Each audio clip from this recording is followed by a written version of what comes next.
So, napag-utusan tayo. Medyo maaga to kasi 6 ng hapon to.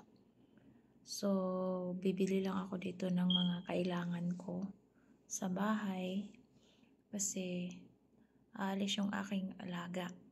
So, sabi pa ng aking alaga, bilisan mo, magmamadali ka pupunta sa groceryhan kasi aalis ako. So, alam mo naman tayo, daig pa tayo sundalo, charot. So, ayan, nandyan ako sa grocery. Nahirapan ako mag-video kasi hindi pa dumating yung maniho namin eh. Ang bagal niya maglakad. So, inanap ko yung tinapay dyan. Kasi, ilan lang naman yung bibiling ko. Wala kasi kaming tubig.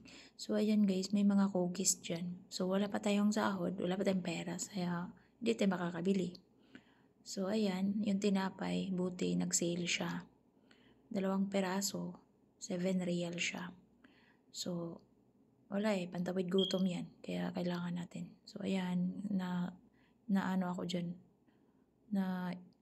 Nakagusto ako ng cake dyan kasi wala tayong pera. So, ayan, yung manok kasi wala kaming manok para bukas.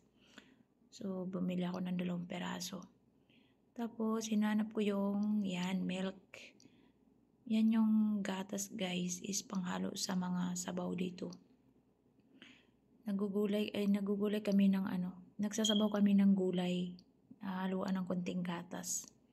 So may sale siya kaya pinapapunta ko ng alaga ko. So ayan yung maneho namin. So ayan, bumili ako ng tubig, 2 karton. Kaya tapos hinanap ko yung cheese na inutos ng aking mahal na alaga. Charot. So ayan.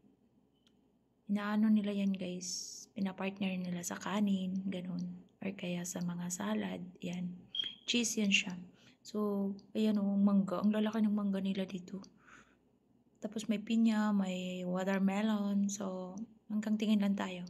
So, ang pakay ko dyan is ang bell pepper.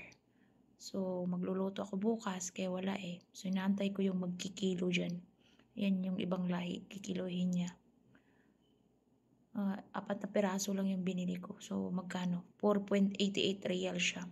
Kunti na lang, mag 5 real na. So, ayan, nagka-counter na ako. So, hinihila na ng aming maniho para makauwi na ako, guys. Kasi, yung alaga ko, nagmamadali. So, ayan na. Hinila na ang aking maniho. 2 lang kami eh. So, bye-bye!